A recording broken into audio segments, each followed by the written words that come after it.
दोस्तों अभी कुछ दिन पहले हमने आपको एक वीडियो के माध्यम से ब्लैक होल्स के बारे में बहुत कुछ बताया था।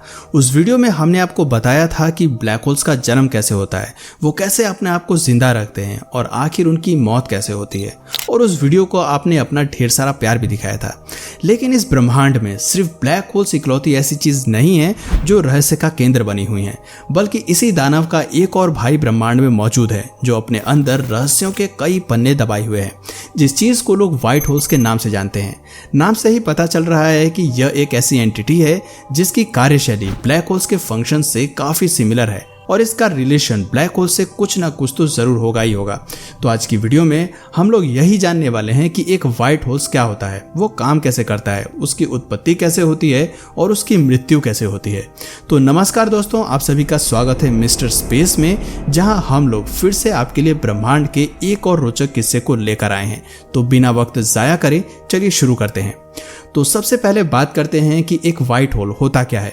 तो अगर आसान भाषा में कहें तो एक व्हाइट होल एक ऐसा हाइपोथेटिकल कॉस्मिक ऑब्जेक्ट होता है जो ब्लैक होल के विपरीत मैटर को अपने अंदर से बाहर फेंकता है।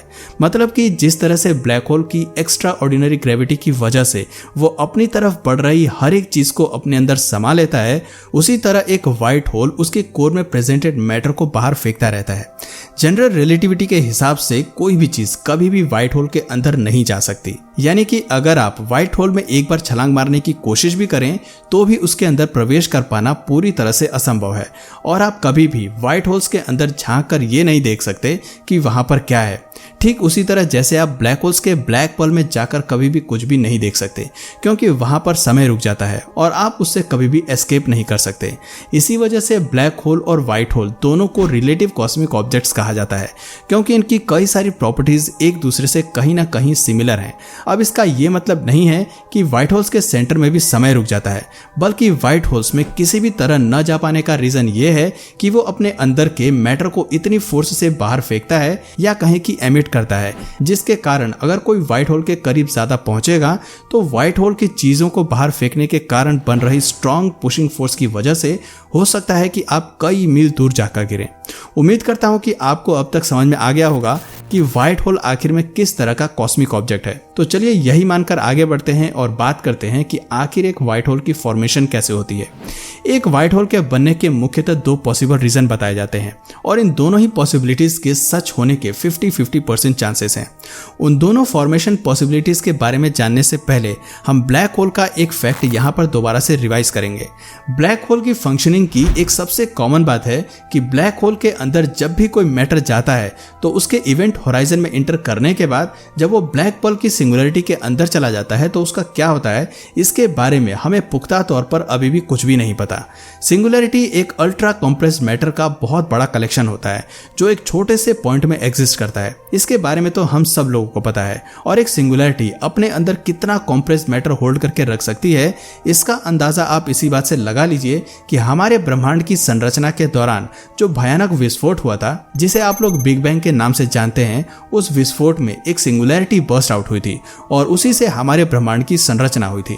सोचिए एक छोटे से पॉइंट से इतना बड़ा यूनिवर्स निकला तो सिंगुलरिटी की पावर आखिर कितनी होगी और वो कितना मैटर अपने अंदर कंप्रेस्ड फॉर्म में रख सकती होगी। बट सिंगुलरिटी भी कभी ना कभी बर्स्ट आउट होकर अपने मैटर को हमेशा बाहर जरूर फेंकती है। और हम लोगों को यह भी पता है कि ब्लैक होल्स हमारी ब्रह्मांड की संरचना के बाद से अब तक कई बार मर चुके हैं। इसका मतलब है कि उनकी सिंगुलरिटी भी खत्म हो चुकी होगी और उसका मैटर भी किसी ना किसी फॉर्म में बाहर जरूर आया होगा। और इसी पॉइंट से हमारी दोनों थ्योरीज ओरिजिनेट होती हैं। थ्योरी नंबर 1 ये अंदाजा लगाती है कि ब्लैक होल और व्हाइट होल दो ऐसे टनल एंड्स हैं जो यूनिवर्स के किन्हीं दो पॉइंट्स को एक दूसरे से कनेक्ट करते हैं और जो मैटर ब्लैक होल अपने एंड से फीड करता है उसी टनल के थ्रू वो मैटर व्हाइट होल से बाहर निकलता है। इस बात को अगर हम लोग एक एग्जाम्पल से समझें तो हमें शायद और अच्छे से समझ में आएगा। सपोज कीजिए कि हमारी मिल्की वे गैलेक्सी में एक बहुत बड़ा ब्लैक होल है जो लगातार मैटर को अपने अंदर कंज्यूम कर रहा है और वो मैटर उसकी सिंगुलरिटी में जा रहा है। पर किसी भी क्वांटम टेलीपोर्टेशन टेक्निक या फिर किसी अननोन रीजन से ये अपना खाया हुआ सारा मैटर उस व्हाइट होल के सिंगुलरिटी तक पहुंचा देता है और फिर जैसे ही वो मैटर व्हाइट होल में पहुंच जाता है वो उसे अपने एंड से बाहर फेंक देता है। इसी टनलिंग प्रोसेस के थ्रू ब्लैक होल्स की फीडिंग और व्हाइट होल्स की एमिटिंग दोनों एक संतुलित मात्रा में चलती रहती है और दोनों कंडीशन सेटिस्फाई हो जाती हैं। लेकिन फिर कुछ वैज्ञानिकों ने इस थ्योरी पर एक कॉन्ट्रडिक्शन दिया कि अगर ब्लैक होल अपना सारा मैटर तुरंत व्हाइट होल को पास ऑन कर देता है तो फिर उसके यानी कि ब्लैक होल के साइज में इंक्रीमेंट क्यों होता है। कहने को तो ये एक बहुत अच्छा डाउट था, पर वैज्ञानिकों ने इसका एक रीजनेबल आंसर दिया। उन्होंने कहा कि पॉसिबली एक ब्लैक होल कुछ नियमित मात्रा में ही मैटर को व्हाइट होल तक ट्रांसफर करता होगा और जो उसके सर्वाइवल के लिए सफिशिएंट और इम्पोर्टेंट मैटर होता है उसको वो खुद किसी प्रोसेस के थ्रू कंज्यूम करके अपने साइज में इंक्रीमेंट करता रहता है।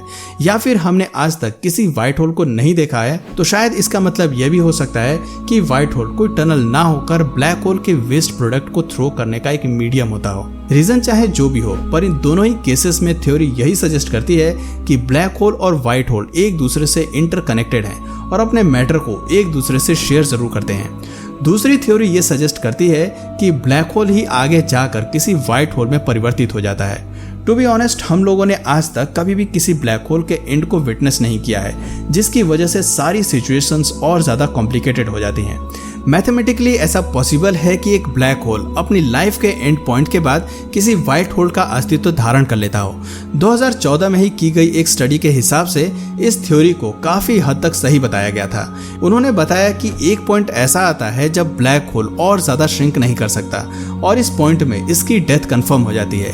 ये वो पॉइंट होता है जब एक ब्लैक होल की सिंगुलैरिटी भी अपने लास्ट स्टेज पर होती है और एक्सप्लोड करने के लिए तैयार होती है। जब एक ब्लैक होल अपने लीस्ट पॉसिबल अनश्रिंकेबल स्टेज में चला जाता है तो उसकी सिंगुलैरिटी के लिए भी और ज्यादा टॉलरेट कर पाना इम्पॉसिबल हो जाता है और उस ब्लैक होल की सिंगुलैरिटी अचानक से फट जाती है। ये कोई स्पेस इवेंट क्रिएट करती है जिसकी वजह से वो ब्लैक होल एक व्हाइट होल में कन्वर्ट हो जाता है।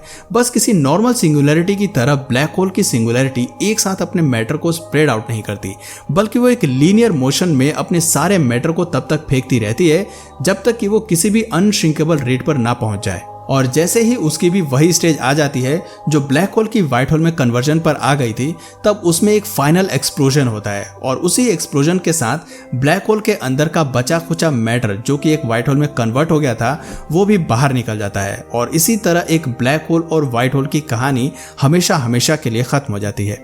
यहाँ पर दूसरी वाली थ्योरी को लोग ज्यादा सपोर्ट करते हैं क्योंकि उसमें उनके हर एक सवाल का सेटिस्फाइंग जवाब मिल जाता है।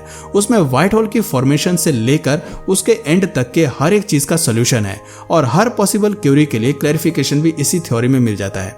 पर बातों बातों में आज का आखिरी सवाल तो रह ही गया और वो ये कि क्या व्हाइट होल्स असल दुनिया में मौजूद होते भी हैं या नहीं। इतना लंबा वीडियो देखने के बाद अस्तित्व के बारे में एक सवाल आना तो लाजमी है और इसका जवाब भी मैं अपने पुराने सेंटेंस में दे चुका हूं। अगर आपने गौर किया हो तो मैंने अपनी पहली ही लाइन में कहा था कि व्हाइट होल एक ऐसा हाइपोथेटिकल कॉस्मिक ऑब्जेक्ट होता है जो ब्लैक होल के विपरीत मैटर को अपने अंदर से बाहर फेंकता है। अब यहाँ गौर करने वाली बात यह है कि मैंने यहाँ पर हाइपोथेटिकल वर्ड का यूज किया, जिसे आप काल्पनिक शब्द का एक दूसरा रूप भी मान सकते हैं। यानी कि ऐसे बहुत सारे चांसेस हैं कि व्हाइट होल्स हमारी असल दुनिया में एग्जिस्ट करते होंगे, पर क्योंकि हमने आज तक उनको कभी भी अपनी आंखों से नहीं देखा और ना ही उनकी प्रेजेंस को कभी महसूस किया है, इसी बात के चलते हम उसकी रियल एग्जिस्टेंस पर कोई टिप्पणी नहीं कर सकते। हालांकि ब्लैक होल्स की पहली तस्वीर आने के बाद ये प्रूफ हो गया था कि ब्लैक होल्स असल दुनिया में होते हैं, तो मैथमेटिकली इस बात को भी सिद्ध कर दिया गया था कि व्हाइट होल्स भी 100% यूनिवर्स में एग्जिस्ट करते हैं। पर मैथमेटिकली प्रिडिक्ट करने में और रियल लाइफ में होने में बहुत ज्यादा डिफरेंस है और इसी वजह से अभी भी इसे एक कल्पना का रूप ही दिया जाता है और इसके बारे में भी सभी बातें काल्पनिक तौर पर ही की जा रही हैं। आपको क्या लगता है, व्हाइट होल सच में होते हैं या नहीं? हमें नीचे कमेंट करके जरूर बताइएगा। तो दोस्तों, आज की वीडियो में बस इतना ही। अगर इस वीडियो से आपको कुछ नया जानने या सीखने को मिला या फिर इंटरेस्टिंग लगा तो प्लीज इस वीडियो को एक लाइक करके अपने फ्रेंड्स और फैमिली में से जरूर शेयर करें और यदि आप इस चैनल पर नए हैं तो प्लीज इस चैनल को सब्सक्राइब करके बेल नोटिफिकेशन आइकन को ऑन कर लीजिए ताकि हमारे आने वाले वीडियोज आप मिस ना करें। मिलते हैं फिर किसी वीडियो में नए टॉपिक के साथ, तब तक के लिए नमस्कार।